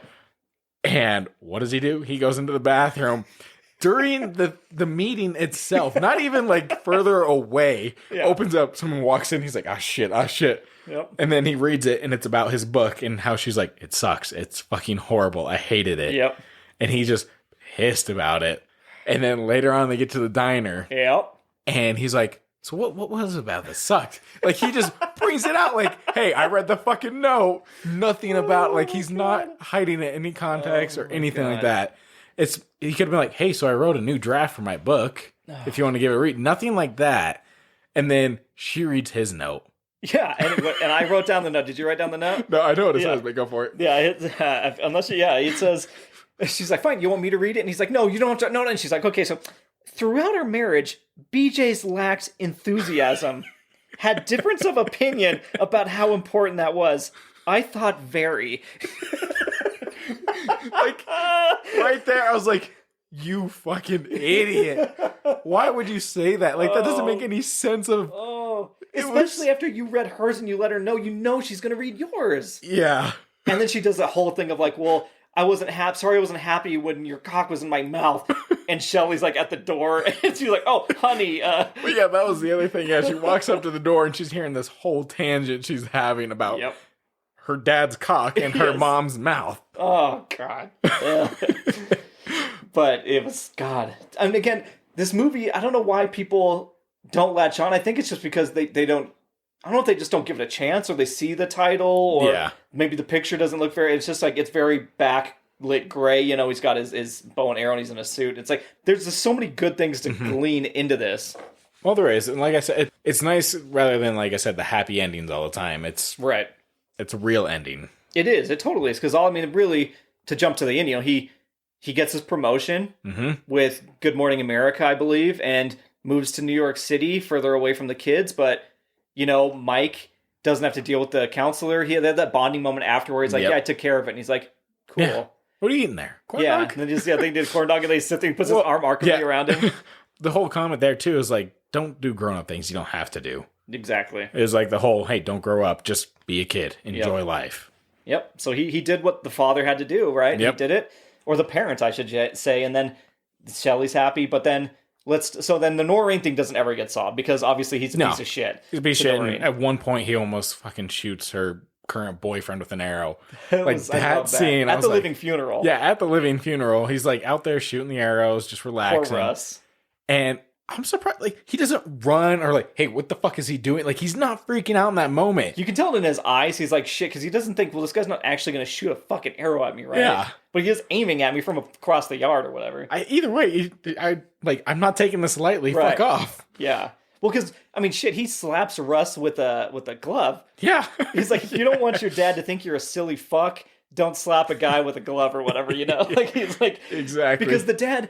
I love how Michael Caine has to play, you know, basically the straight man, right? So he keeps hearing about all this shit. He's like, what is all this dildo and fucking and chucking and all this shit, you know? Because he's always on the phone yelling at Noreen, and he's saying, he calls Russ a dildo, and he hits him with the glove. And Michael Caine just always is there, and he has to see it, and he's like, shit, how much more do I have to, like, make my dad feel bad about having me as his son? But the dad doesn't ever feel that way, and we find that out, you know? He's still proud of him. Yeah. Well, real quick before we jump to that living funeral thing... So the big thing is he has the diagnosis, he's going to die soon. But we're seeing all these hospital visits, and I love the running gag of, you're an adult, David, you should keep more money in your wallet. Yeah, because that starts at the beginning where the daughter takes $20, and then he's left with $1. Yep. So he goes to get a cup of coffee. To get change for a paper to get his dad. Yeah, which is 72 cents. Yep. And, of course, tax, 79 cents, so he doesn't have the quarter afterwards. Yep. I'm like, is there not a gas station or something like that close by where they just sell loose newspapers? Oh, right, sure. It's the scene of Michael Caine walking back out and being like, where's the newspaper, David? He's like, oh, well, I didn't have enough money. The coffee. Well, I didn't have enough money after the coffee. It's like, so he just keeps finding himself in this moment where he doesn't have money available because he keeps making bad decisions in between. And he's like, yeah, I didn't have enough money after I got the coffee. So he's like, you should carry more money in your wallet, David. And he's like, I know. It just always looks bad to his dad. Yeah, it's shit timing. Yes. But then we do get to living funeral, and it is done very well. Like, it's very solemn, and everybody gets their speeches, and he's about to do it's Bob what Seger's. I would not want a living funeral for me to be. Right. This goes against what we would want personally. Yeah. But for a guy like Michael Caine in this movie, for Robert Spritzel, that's exactly what he would have. Exactly. Because they want to honor him and his achievements. Oh, yeah. No, there's definitely about that. And it sucks for his speech, the way it was done. Right. But it makes sense later on in the movie. Yeah. Of him making the speech and the power going out. Yeah. And all they heard was, oh, when I think of my father, I think of Bob Seger's Like a Rock. And which he remembered, which is kind of like the special moment. Yeah. Because like later on in the movie, Michael Caine and Nic Cage is sitting in the car and he puts on that song.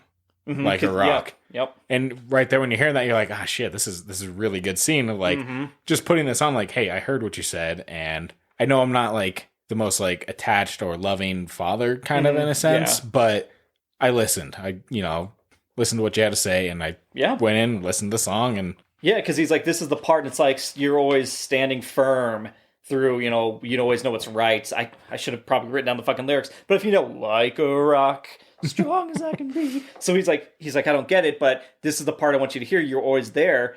And God, I just love that last monologue by Michael Caine, because it does cut after hindsight. He did shortly after his living one, we had the real one. And that's where everybody opens the doors and they all pop the umbrellas and it's pouring rain.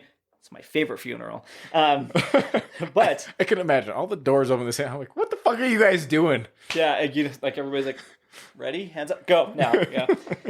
But he says, this shit life, we must chuck some things. We must chuck them in this shit life. Because what David's had to do is chuck some of that shit behind him. Like, and people chuck things at him. Like, it's the whole theme of like things coming at him, things he's getting rid of.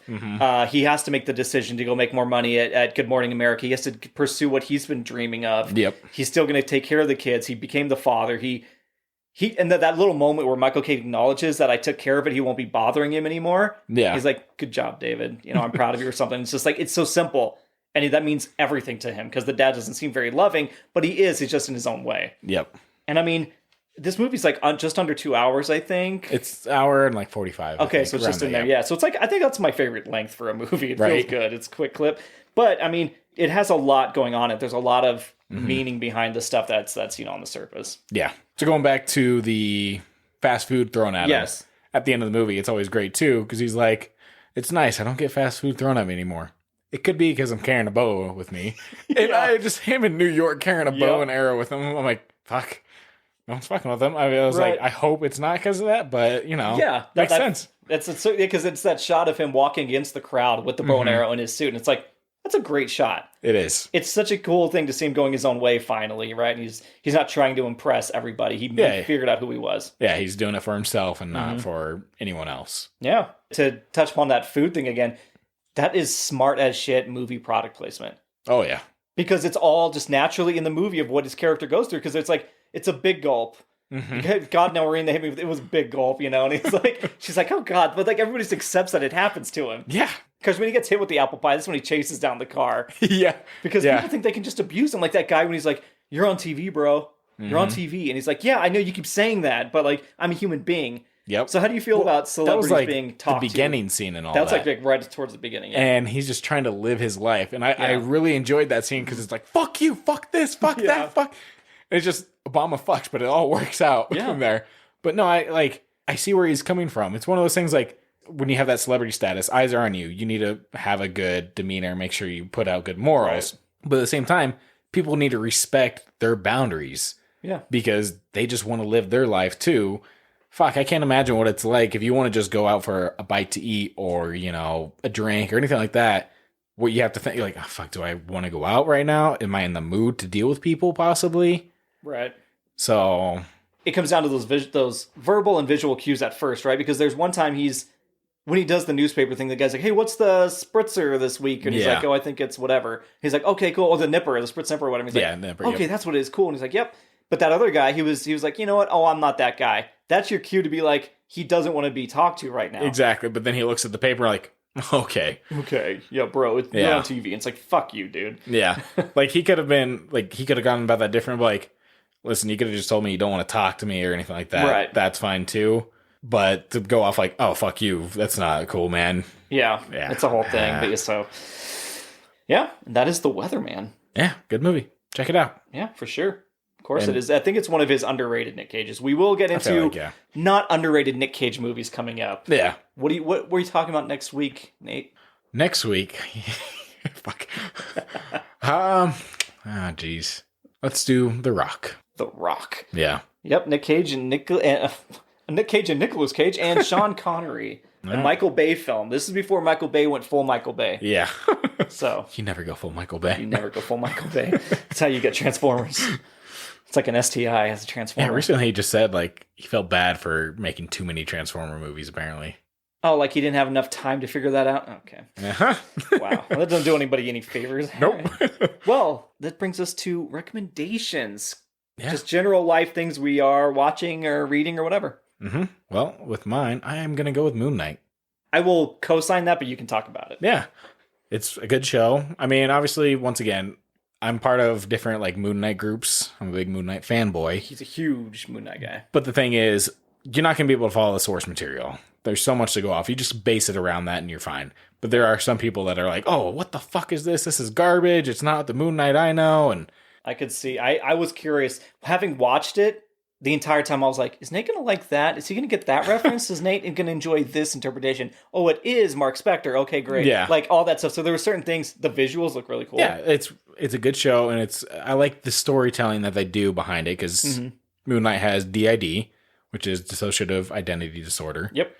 And the way they tell it through his eyes, I feel is a good job of what they do. Yeah. The mirror play is really cool. Yeah, that was actually a really cool scene to watch. But yeah, I recommend that. And what is Vinshu? Is that the name of the bird god? Or what's the name of the... Vinshu? Vinshu. No, Vinshu, like Vinshu. No, Khonshu. Khonshu. Oh, yeah. Vinshu. No, Khonshu. That's who that. That's the big bird creature, right? It looks really good. It does look good. I'm not sold on the voice yet, though. Yeah, I couldn't tell who the voice was. It's someone big. I can't remember. That's what it was like. I recognize the voice, but it also doesn't sound like it should fit this because it sounds very much like this. Someone posted it, and now I'm like, "Fuck!" That's all I'm gonna hear now. Oh, it sounds like Venom, it almost talking like to him, and I'm like, "Ah, shit." It shouldn't sound like Venom. It should be more like I don't know, like not. It should have deeper. It should have a deeper, but like more of a eerie feeling to it as well. I mean, what's his name? What's the lead's name? Oscar Isaac. He's so good. He does a great job. And Ethan Hawke is the villain. Like, and we won't do any spoilers. Like, this is scene one to set up that he's a villain and he puts the glass in his shoe. It's such a good way to show this guy's a fucking menace. Yeah. This guy doesn't give a fuck. Yeah. Oh, yeah. The person I was watching it, she was cringing the entire... She's like, what the fuck? What the fuck? Why is he doing that? When he's sliding his foot in, I'm like, I'm just trying to picture my big toes. I'm hitting glass. Like, oh, God. Oh, yeah. But the guy who does Khonshu is Murray Abraham. I've never heard of that name. Is he just a voice actor or is he in movies? He's in the Grand Budapest Hotel. Okay, there's a lot of people in that fucking movie. White Lotus. Oh, White Lotus. Okay. I guess the live action Lady and the Tramp. I never saw that one. Anyway, okay. Yeah, it's not the voice I would expect. I'm surprised it's not Chris Pratt. After you're done checking that out, because it's only one episode a week, so you can catch up pretty quick here. I would recommend you, if you're on Twitch, every Thursday, Paul Scheer and Rob Hubel do a show called Friend Zone. And a lot of people use that moniker, that Friend Zone channel. It's like different comedians and stuff will have different things, but this is their Thursday one. It's like Thursday at 6 p.m. Colorado time. Every week they'll do like a 2 hours or so, and they'll bring on a guest. 1 week it was Jason Mantzoukas and like a designer. It's always like somebody has a unique angle. And Jerry O'Connell shows up a lot from Stand By Me. And it's just funny as shit. It's just Paul and Rob playing like very meta characters. Like they have all these things set up and these skits going. So it's kind of like improv almost? Yeah, but it's like improv, so it's all live. And so they're responding to people in the chat and stuff. Nice. But dude, I laugh my ass off. Yeah. And it's just something you put on and just you can listen to like a podcast. You don't have to see the screen. They'll show visuals and stuff, but you don't have to necessarily pay attention the whole time. No, so I would recommend Friend Zone. Okay, nice. Yeah, well. Oh no. With that, it leads us to Todd's turn today for the least sigh way to die. Yes, it is my turn. And of course, I've got two for you. The first one is going to make you cringe a bit. Okay. Second one is a little bit of a karma. So, Elena Struthers Gardner, age 60, of Broadstone, Dorset, England, was carrying a mason jar-style drinking glass with a screw-top lid and a metal straw in her kitchen when she collapsed. The 10-inch stainless steel straw entered her left eye socket and pierced her brain. We have stainless steel straws. God, I can just picture, like, you can feel, like, that straw hitting your eye. Like, she trips. This is how I'm going to die at home, guys. I'm telling you. There's no one there to catch me. Okay? All right. Let's get Todd some safety goggles. Can you imagine? Oh, dude, she fell and the straw just right in. So Yeah. At that point, recycling didn't help her. She should have gone with the disposable. Which sucks because it's like, yeah, just a trip. Like, which eye do you, when I told you which eye did you imagine that was going into for you? The right. Mine too. Shit. Tell us if it was your right eye too. Why is it the right eye that you think? Are you right-handed? Yeah. Okay, so I wonder if left-handed people picture the left eye. It could be, yeah. Oh, I'm curious now. Please, somebody let us know. Guys, we're onto some science here. We're figuring shit out. This is live science we're doing. Second one is Parvat Galabaria, age 60, so both 60 years old, from Gujarat, India, bit a snake after the snake had bitten him. Both he and the snake died. So he took that motherfucker down with him. Yeah, you bite the snake and you get the venom, right? No. Well, the snake already bit him, so he went, fuck you, you're going down with me. So... shit. That's pretty badass, I'm not gonna lie. If I'm going down, I'm taking you with me. Yeah, I mean, kudos to him. I don't think I would have thought of that. I think I would have just probably like... rolled over and died? Well, yeah, you're probably like, fuck. And you would have been worried about what's going on at that point rather than like, fuck you, I'm getting my revenge. I wonder how close, like, where did it... must have bit him pretty close to like a main artery or an organ to be able to kill him to where you didn't get enough time to get to the hospital. And yeah, that or how venomous was it? That's what I'm saying. Like, it's either very venomous or it was very close to some like a major artery. Yeah. Well, guys, I don't know science. Nope. Or except anatomy. For the left arm, left eye, right arm, right eye analogy with the straw. Okay. Let us know. Head, shoulders, knees, and toes for Todd. Knees and toes. All right, Nate. Well, speaking of which eye did you imagine it was going into, where can they tell us that? Well, they can tell us on our social media platforms, such as Twitter, Facebook, Instagram, maybe, TikTok, for sure, and the old-fashioned email, which is theendissci@gmail.com. That's it. Okay, I was like, did I get it right? You kind of paused there, like... I was thinking, can I whistle on command? I can sometimes, but when I'm trying to do it with a pod, it's like blowing air.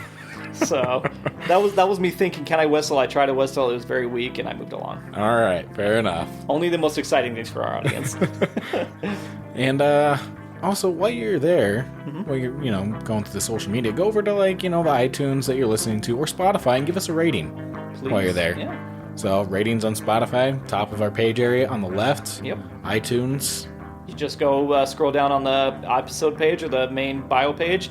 You'll see the ratings there. You can leave a comment. That helps to leave a comment. Yep. Say whatever you want. Just 5 stars is fine. Don't know why a comment helps, but it pushes, Yeah, it's all for the algorithm, baby. It's engagement. Yeah, exactly. And while you're also looking at those, take a gander at our logo. Yes, you may. Yes, you may. Yes, we're allowing them to look at it. You have Nate's permission. Not mine, but Nate's, so I guess that counts. Yeah. But honestly, I'd like to thank Alan for that logo. Actually, I speak to Alan on a regular basis, and when I was at Drag Brunch, one of my coworkers mentioned that the logo was really cool. Like, who did your logo? Because it's so good. Like, it's so well done. I was like, yeah, dude's a profesh, man. So, thank you. So, with that, I guess that's the end of the show, right? It is. My favorite time, because that means Todd's leaving, guys. It's great. He's out of the house. We're going to go barbecue. Oh, we are, yeah. With that, dildos and more fucking. It's fucking Candylands. Thanks for listening. Why do you have like a weird shit-eating grin on your face? Trying to see if I can pull this off. What do you mean pull this off? Like, after doing the run, like... Oh, no. It kind of like fucks in my throat. Yeah, because like it just feels like wheezy, and this is the first run for a while. So. Call him a little wheezy. Oh, no. I got the COVID, Pa. I got the black lung.